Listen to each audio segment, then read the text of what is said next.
C'est une des opérations les plus spectaculaires menées par CNR pendant l'Arène Navigation 2016. Sur l'écluse de Gervans, ce ventail de la porte aval a été réinstallé par les équipes techniques. Un ventail de plus de 60 tonnes qu'il a fallu venir déposer au fond du sas. En fait, l'écluse de Gervans est équipée de 2 portes, et dont une qui a été déposée il y a 2 ans pour faire une maintenance, une grosse maintenance. Et là, on est en train de reposer le premier ventail. Les vantaux étaient posés à plat. On l'a retourné pour la mettre en position verticale. Et puis là, on s'apprête à la mettre en place, donc à la poser dans son emplacement à l'intérieur du sas. Les équipes ont dû faire face à de nombreuses contraintes sur ce chantier. Le poids de la porte, 60 tonnes, ses dimensions, 18 mètres de haut sur 6 mètres de large, mais également le vent, la taille du sas de l'écluse et le périmètre très précis dans lequel il a fallu déposer le ventail. CNR a donc mobilisé des moyens importants, notamment cette grue de 700 tonnes, la seule capable de mener l'opération. Elle est capable de prendre la porte seule et de vous l'envoyer à la portée demandée là, qui était 31 mètres. Donc à 31 mètres, elle a été vous mettre, la porte elle fait 64 tonnes. On était flash shoot rentrée, une volée variable de 36 mètres. Autre écluse, autres opérations. À Bourg-les-Valences, la porte aval est également rénovée. À l'origine de ces travaux, un phénomène vibratoire de la porte observé par CNR. La porte aval de Bourg-les-Valences est une porte levante qui est composée de 6 éléments empilés entre eux. L'objet du chantier, c'est de rénover les étanchéités intercaissons.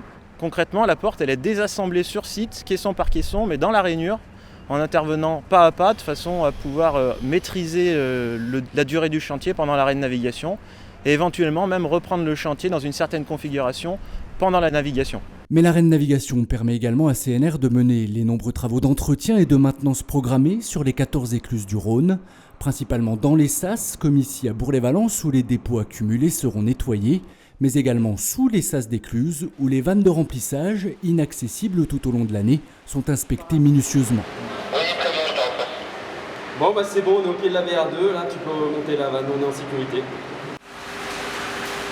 Là d'habitude oui on est sous l'eau ici. L'eau circule ici pour remplir et pour évacuer le sas de l'écluse. Donc l'opération en fait elle consiste à sécuriser les vannes de remplissage. Et on va venir mettre des cales en bois, ensuite faire reposer la vanne sur les cales pour qu'elles soient en sécurité et qu'elles ne prennent pas de transtat. Là ici en fait on a des graisseurs au niveau des galets des vannes. Donc du coup avec une pompe à graisse pneumatique on vient graisser ici les galets. Et on fait l'opération sur toutes les vannes de remplissage et de vidange. Cette année, l'Arène Navigation aura duré 10 jours. Il faut dire qu'en dehors de cette période programmée, CNR ne dispose que de 168 heures d'Arène Navigation au maximum chaque année. Pour les équipes, l'enjeu est donc majeur. On mobilise environ 300 personnes sur ces 10 jours, bien sûr des entreprises extérieures, mais aussi nos propres agents qui travaillent en poste, voire 24 heures sur 24, pour finir tous les travaux importants à temps. Ça fait partie de nos missions de base et donc les arrêts de navigation, c'est un rendez-vous annuel à ne pas manquer. Je pense qu'on a environ 90 000 ou un peu plus d'éclusages par année à assurer par ces différentes écluses sur tout le Rhône, donc rendez-vous à ne pas manquer.